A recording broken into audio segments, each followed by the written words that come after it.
Uttarakhand Chief Minister Harish Rawat has ordered a probe. It's going to be an internal probe, however. A Chief Secretary level probe has been ordered by Harish Rawat, but the opposition in the state, the BJP, is not satisfied and at the very least is demanding a CBI probe. Meanwhile, Congress party and central leaders have been deflecting the issue. Take a look at Ajay Maken when we spoke to him on the issue. I'm sure that our very capable Chief Minister, Mr. Harish Rawat, would have taken note of this, and I think he would also come out with a reply. And this is something which the Uttarakhand state government would definitely I think they would have responded, or they would respond soon. My colleague Kartikeya Sharma right here with us. An internal probe, Kartikeya, Chief Secretary, Additional Secretary level probe really, but that's not going to satisfy most people because this is such a huge fraud. So obviously, I thought it's not going to satisfy because Bharatiya Janata Party has built a momentum on it. As we were speaking to the BJP leader, he said that we raised this issue in the assembly and the Chief Minister was non-committal. And now the larger picture is that the Chief Minister has asked Additional Secretary and his Chief Secretary to order an inquiry. BJP wants an independent inquiry. Chief Secretaries report to the Chief Minister, Additional Secretary will report to the Chief Secretary. So in the sense that the inquiry will within the ambit of the administration. They want an inquiry from centre which they think is independent. Secondly, I think the larger issue is they feel that this is one component of the corruption which has taken place. The another component of the corruption is that the compensation has gone to the wrong people. So not only it becomes a matter of an RTI, it becomes a matter of the legislative activity, because he has been saying that we are going to raise this matter in the state legislature because the corruption is of a far larger scale, much more intrusive and multi-dimensional. All right. There you go. And also, I think, Kartikeya, I think Professor Nalpat made the point right now that in this country, perhaps, inquiries are more of a shield to the perpetrators more often than not. That's something that will have to be kept at the back of our mind as well. We're also being joined right now by our colleague Akshita Nangopal, who has the details and the entire sordid details of the entire fraud. Akshita, take it away. Right, thanks Athar. Let me of course first of all show you exactly what are the figures we're talking about, the kind of expenses that took place in Uttarakhand. What we're looking at of course is room charges of 60,750 rupees.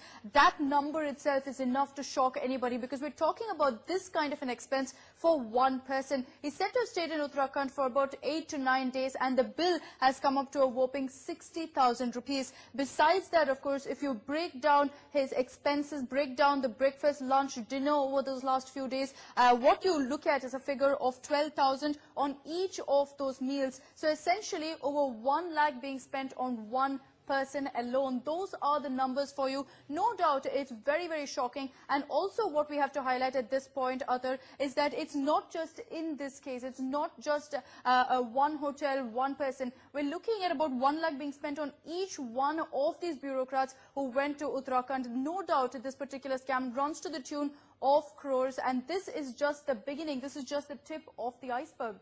There you go. It's just the tip of the iceberg, unfortunately for us, Kartikeya. I think you got it right. It could be just the tip of the iceberg there as well. It's not just bureaucrats who are doing this. We've been mentioning this point as well. There has to be a nexus somehow. Otherwise, they couldn't have inflated these bills. They wouldn't have passed either. They passed on to the General Administration Department as well, and they passed there as well. That's the nexus I'm talking about. See, you know, one can say, you know, these bills are not running into crores, but the fact of the matter is that these bills will run into lakhs.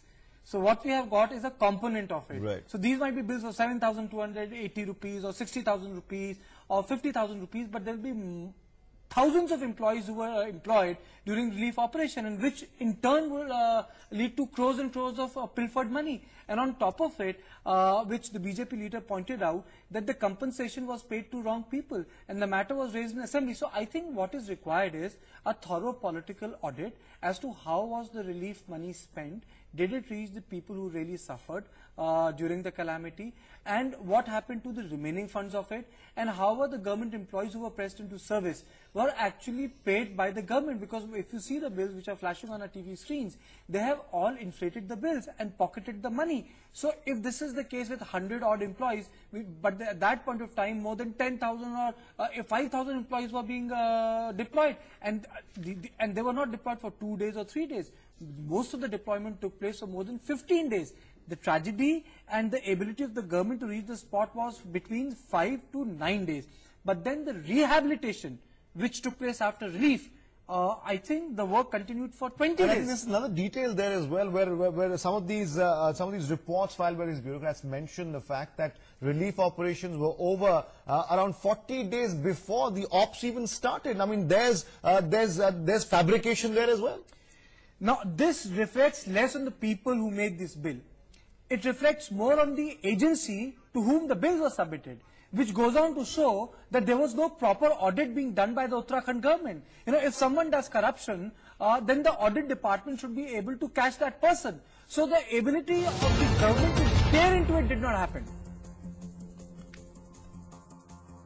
Uttarakhand में सरकार ने राहत में करोड़ों रुपए खर्च किए। RTI से पता चला है कि जो पैसा गया उस पर तमाम अफसरों ने माल उड़ाया। यहाँ तक कि 140 रुपए किलो दूध की कीमत दिखाई गई, मटन खाया। क्या केंद्र सरकार ने जो राहत दी उसकी जांच करवाएंगे आप लोग? अब ये विषय हमारे सामने में आएगा, आपने बताया है, तथ्यों की जानकारी प्राप्त करेंगे तो फिर वहां इस बारे में कोई आगे की कार्रवाई के बारे में सोचा जाएगा। Thank you friends, thank you. Ravi Shankar Prasad there, Minister at the Centre, saying that the government will of course try and find out more facts about this, and then when it comes to light they will try and inquire about it. So the central government now apprised of the situation, the NewsX report having an impact, although to many people not the desired impact yet. I use the word yet because anything can happen right now. The CBI probe can still be ordered. The centre will of course look into it, as we just saw from the Minister at the Centre, Ravi Shankar Prasad, saying that he will find out more facts about it. More reactions coming in on the story. This is the NewsX back there. कि जहाँ तक गंभीरता की सवाल है, जो हमारे पास प्रमा फेसाई जो हमको मिला है उसके हिसाब से तो बहुत गंभीर है, क्योंकि फर्जी बिल पाए गए हैं और जो कारों के में तेल डलवाया गया है वो स्कूटर के नंबर पाए गए हैं। 30-30 लीटर डीजल जो है वो कारों में डलवा दिया गया है। और दूसरी चीज जो है, देवभूमि में जो बटर चिकन और इस तरह के जो बिल आए हैं और 5 सितारा होटल के जो है जो रहने के बिल आए हैं, तो वो एक गंभीर विषय तो है ही है। सर, जो आरटीआई के माध्यम से खुलासा हुआ है, असलियत में उसमें क्या क्या चीज सामने आई है?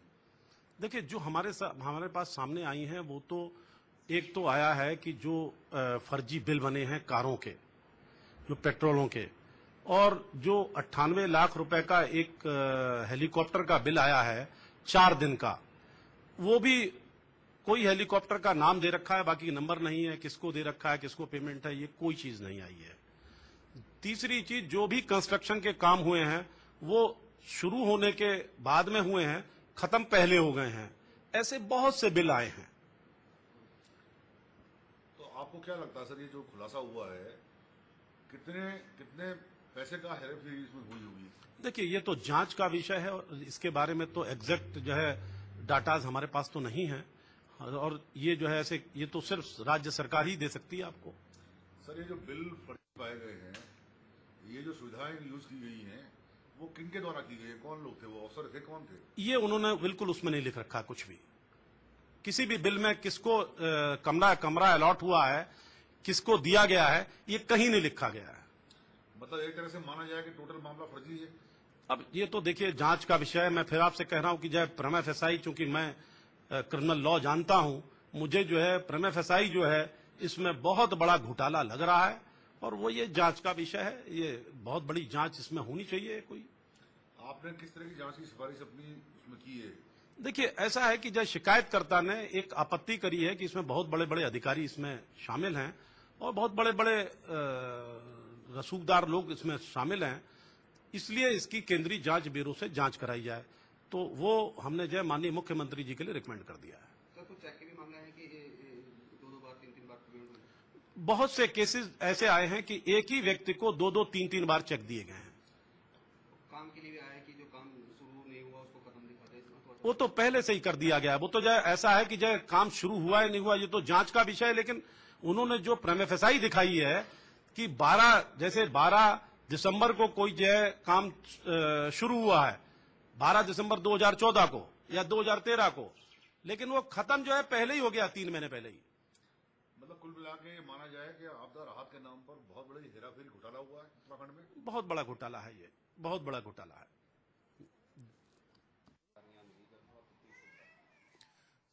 में आपदा आई थी, तो उसके बाद मैंने कहा जो आपदा पीड़ित लोग हैं उनको सहायता राशि मिली नहीं, उनके आज के क्या हालात हैं इसके लिए तो मेरे को 1.5 साल बाद सूचनाएं प्राप्त हुई, वो भी बहुत ही मशक्कत करने के बाद, आराम से नहीं दी इन्होंने।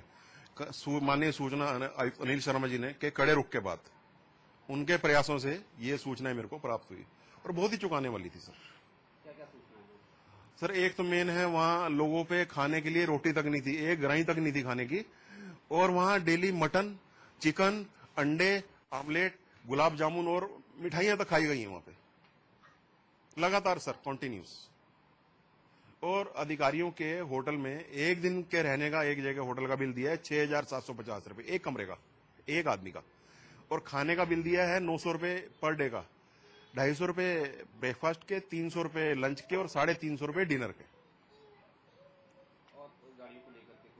और जो गाड़ियों के मेरे को उन्होंने ईंधन के बिल दिए, तो मैंने उसके में दोबारा फिर आरटीई मांग ली परिवहन विभाग से। तो उन्होंने जो नंबर आए मेरे पास, तो उसमें कुछ नंबर बजाज चेतक स्कूटर के थे, उनमें 30 लीटर डीजल डाला गया बजाज चेतक में, और मोटरसाइकिल में 16 लीटर डीजल, ऑटो रिक्शा दिखा दी वहां चमोली जिले में चलते हुए, उनमें 30 लीटर डीजल। दही के रेट भी लिखे होते। हाँ जी, और एक जगह दूध की कीमत बताइए, आधा किलो 194 रुपए। और क्या क्या तथ्य सामने आए? और जून 2000 पहले से ही कई होटलों में रहने के भी बिल दे दिए हमारे को। अभी आपदा आई भी नहीं थी, जो देवी आपदा से निर्माण कार्य हुए हैं वहां पे दिखाए कि ये निर्माण कार्य किए गए, तो आपदा जून 2013 में आई थी, निर्माण कार्य जनवरी और मार्च में करे भी दिखा दिए गए। क्या इन्हें पता था कि भविष्यवाणी थी कि आपदा आने वाली है, काम शुरू कर दो पहले ही। और कुछ कार्य ऐसे हैं शुरू होने से पहले ही समाप्त हो गए, जैसे दिसंबर में बताया है तो नवंबर में खत्म हो गया, कहीं दिसंबर में शुरू हुए हैं तो उसी साल जनवरी में खत्म हो गए, कागजों में दिखा दिए बने हुए, और वो भी बैक डेट में खत्म दिखा दिए काम। और किन लोगों ने मजे करे? हाँ जी, जो इतने मजे वहाँ पर मटन चिकन और रहना रुना किन लोगों ने किया है? सर जो वहाँ आपदा कार्य में रात पहुंचाने गए थे। और मतलब कितना लगभग कितना घोटाला होगा ये? सर कोई अनुमान नहीं, बहुत बड़ा घोटाला होगा सर। हेलीकॉप्टर की भी आपने हेलीकॉप्टर का भी है सर, एक 98 लाख रुपए का बिल है 4 दिन का पेट्रोल का। आपने क्या मांग करी है? मैंने सीबीआई जांच की मांग करी है, अपना माननीय अनिल शर्मा जी ने माननीय मुख्यमंत्री हरीश रावत जी को भेजा है वहाँ सीबीआई जांच के लिए, और या किसी उच्च स्तरीय जांच के लिए भेजा है उन्होंने। अनिल जी से मिले थे ये सूचना आयुक्त, उन्होंने क्या क्या बात हुई आपसे? उन्होंने क्या आपको नहीं, बस उन्होंने जांच के लिए उन्होंने लिखा है, बड़ा उसमें कड़ी प्रतिक्रिया दी है उन्होंने कि जो हुआ बहुत ही गलत है ये। एक तरफ तो देखो लोग वहाँ दाने दाने को मुताज हैं, और आप ऐसे वहाँ बिल्कुल पिकनिक मना रहे हैं सर। ये तो सर ये हो गया आपदा पीड़ितों की लाशों पे पिकनिक। एक ही दुकान से एक ही दिन में 1800 रेनकोट खरीदे गए हैं सर। 1800 रेनकोट कहाँ गए रेनकोट? अभी तो आपदा से लोग संभले नहीं थे, कहाँ बांट दिए रेनकोट आपने? स्टेशनरी खरीदी की है, वो खरीद अपने कार्टेज खरीदे गए उसके कंप्यूटर के उसके होते हैं सर, प्रिंटर के, उनकी क्या जरूरत थी उस टाइम सर वहाँ? सर बहुत है, अभी लाखों रुपए के सर। और क्या क्या आपने जो तथ्य निकल के आए? और दिन में कई लोगों को 2-2 बार सहायता राशि दी गई है, और चेक नंबर अलग अलग है, 5-5 हजार रुपए की। फिर थोड़े दिन बाद जैसे 11 तारीख को दिए, थोड़े 10 दिन बाद फिर उसी को 2 बार सहायता राशि दे दी है अलग अलग चेक नंबर से। कुल मिलाकर पूरे आपदा में जो है बहुत बड़ा खूब घोटाला है सर, खूब मजे लिए गए सर। आपके मन में कैसा है कि आप इसको आगे लगाएं? कैसे कुछ सामने आया आपके? कुछ नहीं सर, बस मैंने कहा जी आपदा जो आई है उन बेचारों को देखा जाए कि उनका भला हो गया तो अच्छा पता लग जाएगा, नहीं होगा तो पता लग जाएगा आरटीआई से। जी सर।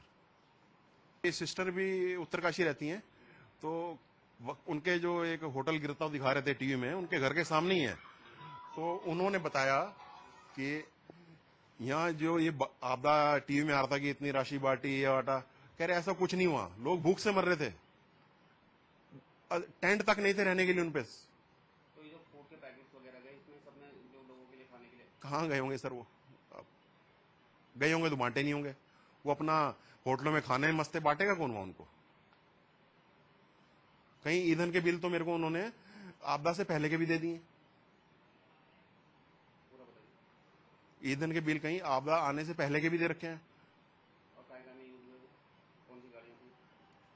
सर, तो इकट्ठा दे रखा है मेरे को। वैसे तो गाड़ियां मेन हो, अब उसी में देख लो, जब ये ईंधन के बिल स्कूटर मोटरसाइकिल के आ रहे हैं तो ये तो सब हवा बनाए होंगे, सबका ये ऐसे ही बन गया बिल सर। ये सर एक स्कूटर में डीजल पेट्रोल डलता है, ना कि डीजल, वो भी 30 लीटर, 6 लीटर की टंकी होती है बजाज चेतक की।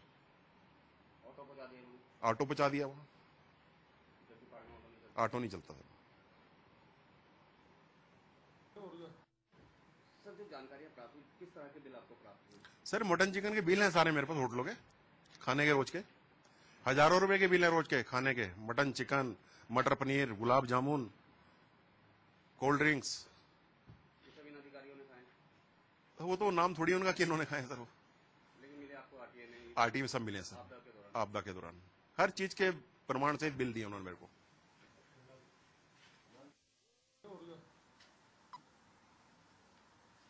Bhupinder Kumar there, the RTI activist who in fact strove very hard to get these details. Meanwhile, Ravi Shankar Prasad, Minister at the centre, has also reacted to NewsX's story. Take a look at what he had to say. अब ये विषय हमारे सामने में आएगा, आपने बताया है, तथ्यों की जानकारी प्राप्त करेंगे तो फिर वहां इस बारे में कोई आगे की कार्रवाई के बारे में सोचा जाएगा। अब ये विषय हमारे सामने में आएगा, आपने बताया है, तथ्यों की जानकारी प्राप्त करेंगे तो फिर वहां इस बारे में कोई आगे की कार्रवाई के बारे में सोचा जाएगा।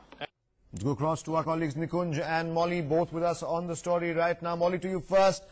This, like he keeps saying, of course, is the highest level of depravity really in bureaucrats and officials who pilfered all the money coming in from various relief organizations, not to mention states as well. Some of these bills are downright ridiculous. It does point to a nexus between not just bureaucrats and officials, but also those who managed to, in fact, give them these bills and pass them as well.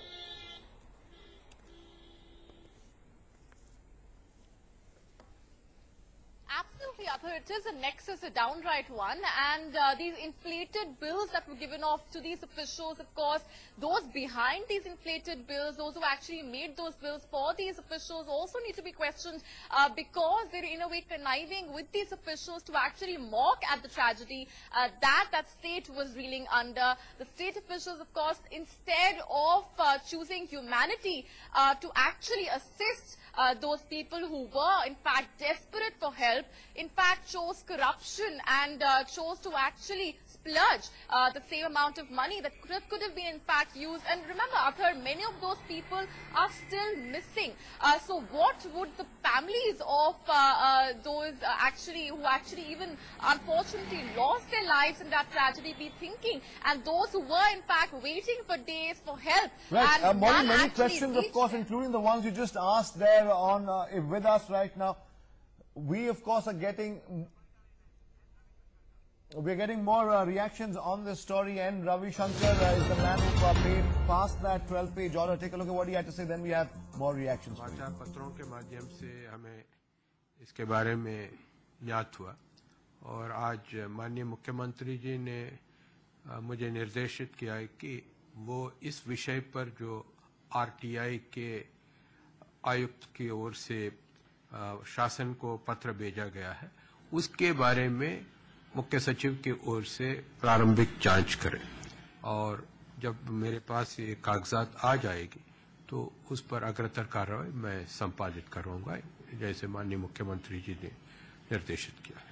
Sir, RTI के जो सूचना आयुक्त हैं उन्होंने अपनी जो सिफारिश की है वो सीबीआई जांच की है मामले को देखते हुए। मैंने उस पत्र को देखा नहीं है तो वो विवरण तो मैंने समाचार पत्रों के माध्यम से ही ग्रहण किया। जब उनके पत्र मेरे पास आ जाएगी तो मैं उसको पूरे पढ़ करके अग्रतर कार्रवाई इस पर करूंगा। आप समाचार पत्रों में जो आपने पढ़ा है जी, आपको क्या लगता है कि गंभीर मामला है कि इस पर जब तक पूरे तथ्यों को ज्ञात न करो इसके बारे में कुछ कहना उचित नहीं है क्योंकि ये जांच का विषय है तो इसलिए जांच के लिए निष्पक्ष तौर पर जांच करना ही उचित है। हाँ, सरकार सूबे में है। आरटीआई में जो देखने को मिला है बहुत गंभीर और चिंता का विषय है और मैं समझता हूँ माननीय मुख्यमंत्री जिस प्रगति से काम कर रहे हैं निश्चित रूप से इस पे वो जांच करेंगे और दोषियों को दंड देंगे।